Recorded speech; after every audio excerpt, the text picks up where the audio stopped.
Ya hablando de cuestiones más locales, el día de hoy sale una nota impresionante. Y es que hablábamos también de el cómo Morena no solamente va a tener esta mayoría total que va a permitir hacer estas reformas constitucionales, avanzar con el plan C, sino que también tendrá el control, el poder total para llegar y, por ejemplo, proceder en juicios políticos, en desafueros. Sobre todo hemos visto cómo diputados y senadores de oposición han ocupado, ¿no?, la figura de las plurinominales para saltar a ambas cámaras y con esto blindarse de todos los delitos que hayan cometido. Hay vastos ejemplos, ahí están todos los Yunes, está el mismo Cabeza de Vaca que no pudo, está Ricardo Anaya, está todos, ¿verdad? Ahí sobran ejemplos.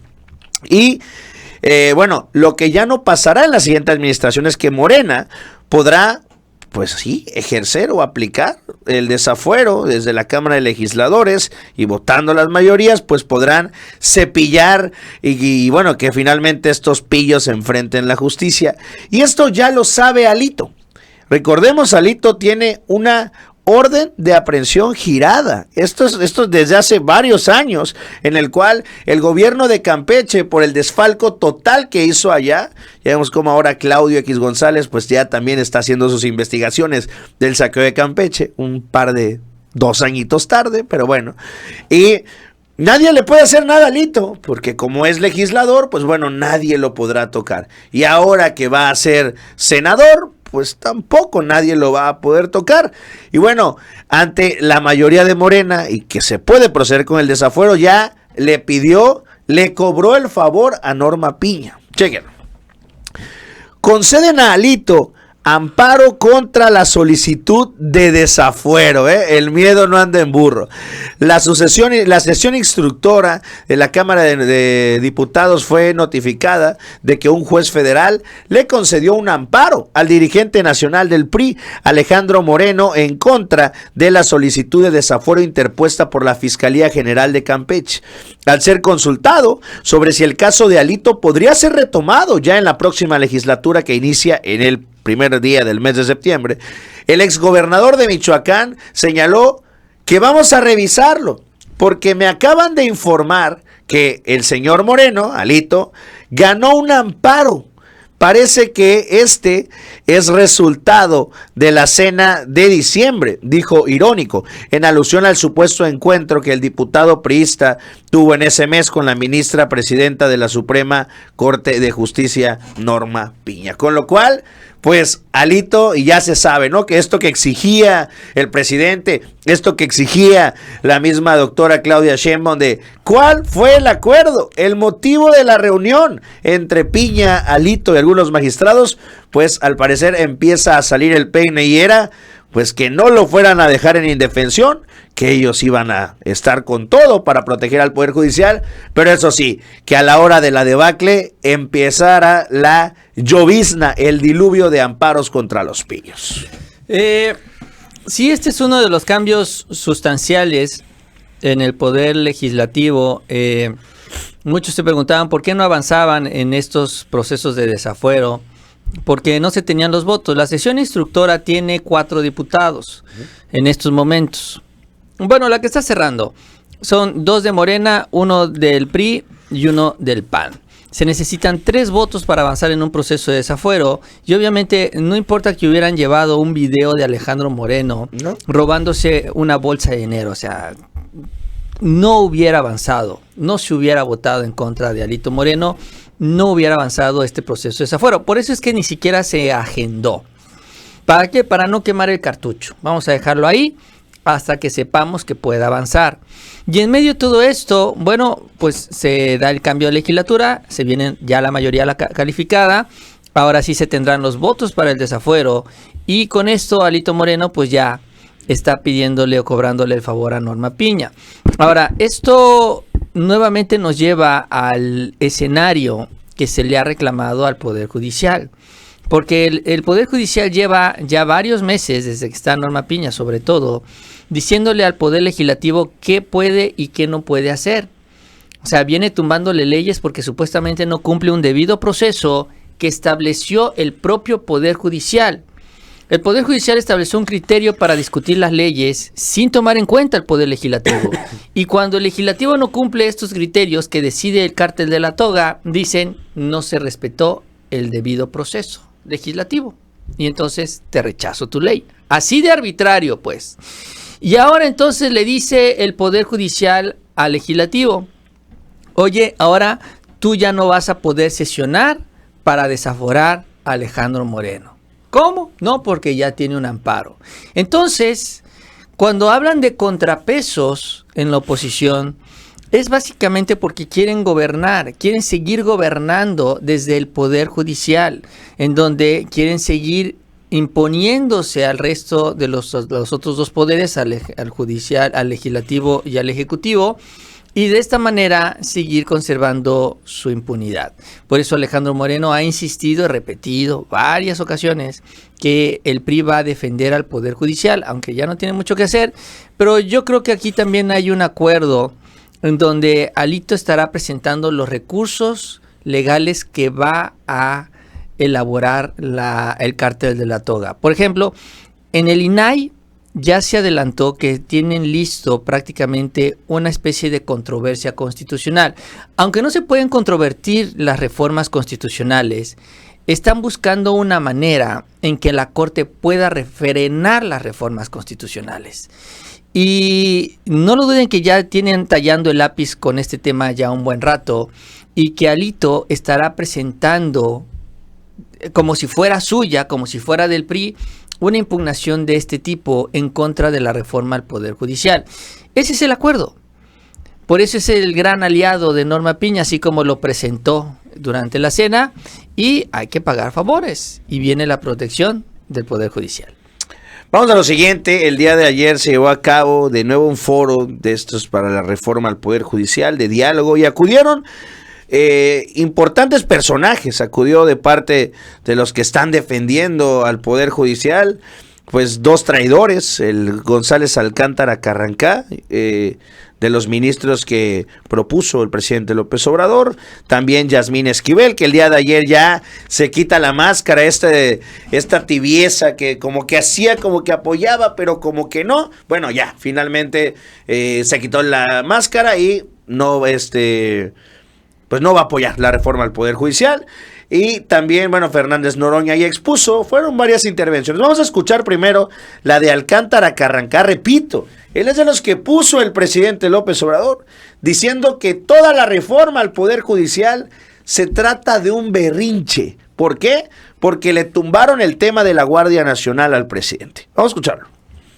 Señores, sabemos que esta situación, el malestar fue creado por una resolución de la Corte y por eso todo está dirigido a cambiar y modificar la estructura de la Corte. No podemos simular que no molestó una resolución que se apegó a la norma constitucional en el caso de la Guardia Nacional. Esta es la consecuencia del malestar de quien tiene el ejercicio del poder, que deberíamos de reflexionar si nos conviene como sociedad cambiar todo, porque se dictó una resolución apegada a la Constitución, no hay de otra. Esa es la razón, el malestar que existe en algunos sectores de que porque la Corte es muy conservadora, bueno, lo entendemos perfectamente, y que si estamos sujetos a una revocación, lo aceptaremos con gusto, porque es lo que manda el pueblo. Y el diputado Noroña, senador Noroña, decía que si alguien estaba o nos sentíamos por encima del pueblo, creo que no, somos parte del pueblo. Los ministros parte del pueblo. Yasmín Esquivel, les repito, también salió a decir que ya reconsideró, que ya pensó bien y que no, que ella propone que sí se someta a votación, pero siempre y cuando empieza a ser hay un tramado extraño, que cuando cumplan el periodo se haga una votación y que se ratifique si quiere que se queden, y si no, puedan buscar otro cargo al interior del Poder Judicial. Es más, digo, en resumen, que se queden los ministros, los jueces y los magistrados, y que ya después los sometemos a votación. Vamos a verlo. De la Constitución, me permito adicionar a mi propuesta original con un artículo transitorio para que se establezca que tanto magistradas, magistrados de circuito, juezas, jueces de distrito actualmente en funciones, participen en una jornada electoral de revocación del cargo dentro de la circunscripción electoral en donde se desempeñan, a fin de que se les revoque su nombramiento, si así lo determina la mayoría de la ciudadanía, dentro de una participación de al menos del 40% de las personas inscritas en la lista nominal de electores que corresponda, que es el porcentaje previsto constitucionalmente tratándose de la revocación del mandato de presidente de la República, o bien el porcentaje que esta soberanía considere conveniente. Esta es una primera propuesta, ya que si a las personas juzgadoras no se les revoca el cargo y si además ya se encontraban ratificadas, conservarán sus nombramientos por todo el tiempo por el que fueron designadas, y en cambio las no ratificadas continuarán ejerciendo el cargo en los términos de la iniciativa por un lapso de 9 años, quedando en aptitud de participar en la subsecuente elección. Esto con relación a los magistrados ratificados y no ratificados. Pues ahí está parte de lo que se discutió el día de ayer. Hay una intervención muy buena también de Fernández Noroña. Ya no la pongo porque está extensa, ya la vimos en la mañana. Pero bueno, así se llevó a cabo esta discusión, a la cual también llegó Guadalupe Tadei el día de ayer. Sí, se dio un nuevo foro en este marco de la discusión de la reforma. Alcántara con esta misma línea, la misma idea de decir que todo es un berrinche del presidente. Vamos a decir, bueno, sí tienes razón, Carranca. La reforma es un berrinche del presidente. Se enojó porque le rebotaron sus leyes. Las leyes las declararon inconstitucionales. Otras de plano ni siquiera las voltearon a ver, nada más por el debido proceso las echaron para atrás. Ok, perfecto, o sea, el berrinche. Sin embargo, para que se consolide este berrinche del presidente, se necesitaron 36 millones de votos. Y Alcántara no sabe explicar y no ha querido explicar por qué 36 millones de personas votaron para cambiar al Poder Judicial. Y no es por un berrinche por una sola ley. Ese es el tema. Eso es lo que no quieren aceptar, no quieren entender. La reforma se está dando porque así lo decidió el pueblo de México el pasado 2 de junio. La reforma y el cambio se está exigiendo gracias también a un proceso democrático. Ya si ellos insisten en no aceptarlo, pues bueno, se irán amargados porque la reforma se va a hacer. Y los van a correr. Y no se van a reelegir porque nadie va a votar por ellos. Alcántara en lo particular también, que trae este tufo de traidor, sí, que es el gran artífice también de la presidencia de Norma Piña. Él fue el que la propuso cuando se da toda esta discusión entre Yasmín Esquivel y el otro ministro, ¿cómo se llama? Fue el nombre. Él la impulsa. Y él es una especie de vicepresidente. Él llega como el gran representante de Norma Piña a esta discusión. Y simplemente no pueden explicar esto. No pueden explicar que esto se está discutiendo, debatiendo, y es una posibilidad real, porque así lo decidimos en la elección. Ahora, el tema que también se dio, y yo creo que más relevante que esto, que ya es el pataleo y el berrinche, es lo que puso Guadalupe Tadei sobre la mesa, porque puso varios aspectos técnicos que se tienen que tomar en cuenta en esta elección. Por la mañana Arturo Saldívar explicó que la elección pues va a incluir cuando menos 3 boletas, ¿no? Que es la boleta de los jueces, de los ministros, ¿no? Que es como una elección presidencial, donde todos vamos a votar por los mismos grupos de ministros, ¿no? O sea, son una boleta con candidatos. Varios nombres. Exacto. Vendrán los jueces de distrito, que son los regionales, magistrados de distrito, perdón, y de ahí vendrán los jueces de distrito, que son los locales, los que están en los estados. Entonces tendremos 3 boletas. Y si a eso le sumas a los jueces locales, eventualmente serían 4 boletas. Pero yo creo que la elección de los jueces locales vendrá después. Ya se organizará de manera independiente. Pero bueno, ese es lo que vamos a recibir los ciudadanos. Ahora, ayer Guadalupe Tadei hacía observaciones interesantes. ¿Cuál va a ser el procedimiento también para la elaboración de las boletas, distribución de las boletas, capacitación de los funcionarios de casilla? ¿Y por qué? Porque a diferencia de la elección de presidente, de diputados, senadores y demás, no va a haber partidos. Van a tener representantes, pueden tener representantes ¿Cómo va a ser el conteo? ¿Quiénes van a poder estar en el conteo de los votos? ¿Cómo se van a cuidar los paquetes electorales? ¿Dónde se van a resguardar? Los van a resguardar en los consejos distritales. Hay otro tema, los distritos no son los mismos que los circuitos. ¿Cómo se va a distribuir? O sea, ¿cómo vas a decir, este distrito electoral se va a encargar de este circuito judicial? O sea, se tiene que definir un mapa electoral. Se tiene que definir cómo van a ser las impugnaciones, qué se puede acusar, cómo se les puede sancionar, quién va a tomar la decisión final, quién va a entregar la constancia en mayoría, porque, insisto, no estamos hablando de partidos, no van a haber partidos involucrados, son funcionarios del Poder Judicial. Y bueno, y no son las cabezas. Entiendo yo, por ejemplo, que si hablamos de la Corte, pues ese sería elemental, ¿no? Pensamos en el Tribunal Electoral, pero todos los demás jueces y magistrados, bueno, pues estamos hablando de miles también, ¿no? Entonces yo no sé si esto llegará al Tribunal Electoral o las salas regionales. En fin, hay muchos detalles por definir y lo que les pide Guadalupe Tadei el día de ayer es, denme el librito con el reglamento. Díganme cómo tengo que organizar la elección. ¿Qué quieren que haga, no? ¿Cómo la tengo que organizar? Y la voy a organizar así. Eso también dijo, es viable organizar la elección. Ahora, hay que tomar en cuenta, es una elección nacional y puede tener un costo, de acuerdo a lo que ustedes digan, similar a la elección presidencial, sin las prerrogativas de los partidos. Ahora, ¿tienes la declaración ahí? Vamos a escuchar. Vamos a escuchar.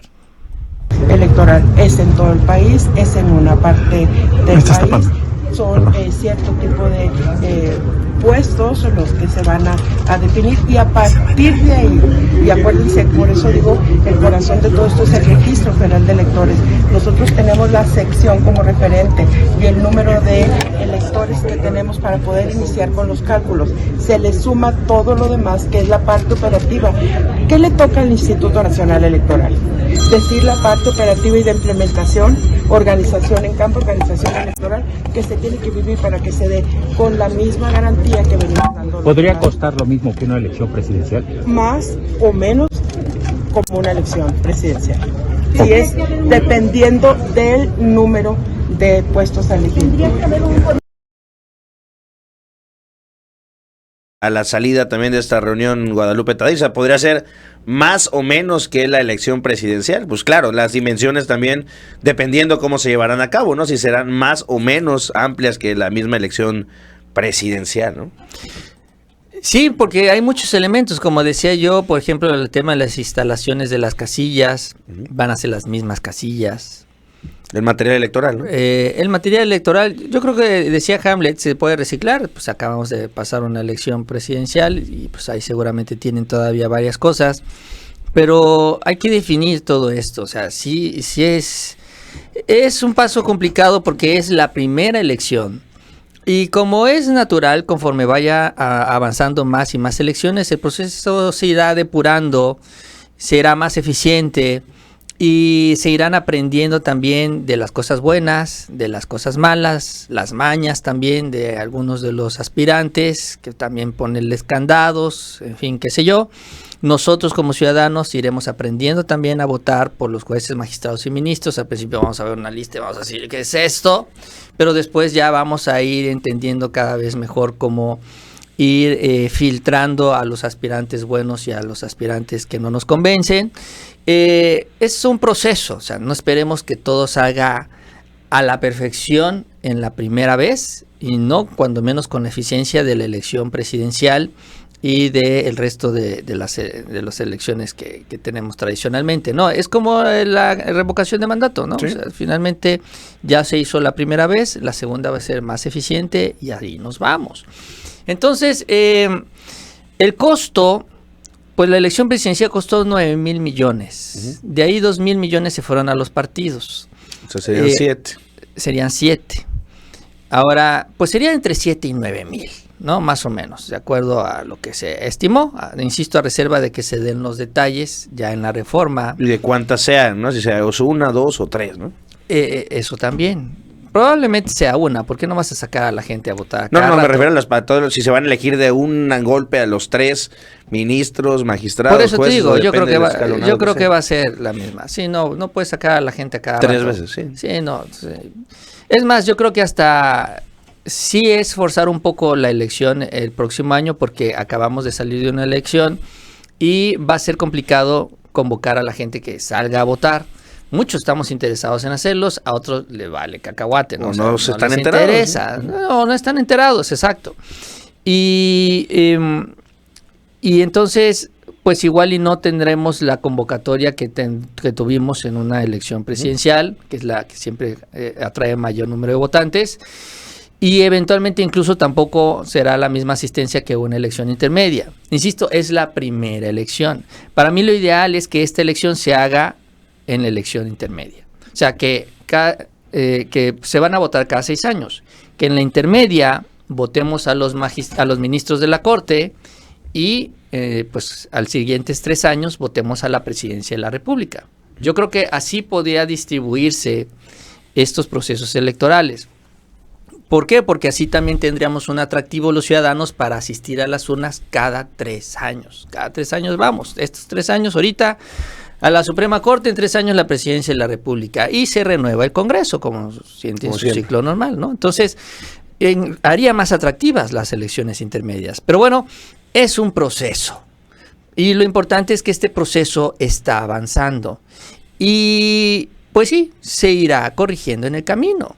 El Poder Judicial con su nueva estructura también irá aprendiendo, porque pues va a iniciar cambiando jueces, magistrados, ministros, será una corte de 9 ministros, habrá este nuevo tribunal que estará pendiente de que todos hagan su trabajo, en fin, también vendrá un periodo de acomodo. Sí, hay cambios que generan incertidumbre y a veces miedo, pero esto se tiene que hacer. El Poder Judicial es insostenible como está ahorita. El día de hoy el presidente habló sobre esto también y habló sobre algo que les ha picado mucho, que es el tema del costo de la elección, porque el mismo presidente siempre ha sido muy enfático con el tema del dinero, la verdad.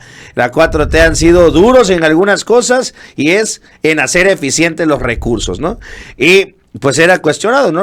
Oye, ya dijo Guadalupe Tadei que esto va a costar lo mismo que una elección presidencial y ya nos quejamos de cuánto costó la elección presidencial y ahora vamos a hacer otra, ¿no? Creo que diría, ok, el cuestionamiento es válido. Y el presidente responde de manera épica y dice, bueno, pues si cuesta 9,000 millones, pues acuérdate que Piña tiene un fideicomiso de 20,000, pues que nos den la mitad, que se quede la otra mitad. Los otros 10,000 que no quisieron dar para Acapulco a la reconstrucción, pero bueno, entonces la vamos a realizar, la mitad de esa lanita la usamos para el tema de la elección, y dice, y si no, pues a final de cuentas hay que recordar que esto no es un gasto. El elegir a los ministros, jueces, magistrados por la vía del voto no es un gasto, es una inversión. Y claro que duele, pero a la larga será mucho más rentable y conveniente desembolsar esos 9,000 millones que chutarte a Piña otros 6 años. Vamos a verlo. Voy a dar el remedio y el trapito. Que aporte el Poder Judicial la mitad de lo que tienen guardado en los fideicomisos. Y con eso alcanza. Y que ellos ayuden, si es una reforma, para que mejore el Poder Judicial. Tienen 20,000 millones de pesos guardados. Y claro que alcanza, hasta con menos de la mitad. Ahí está ese dinero.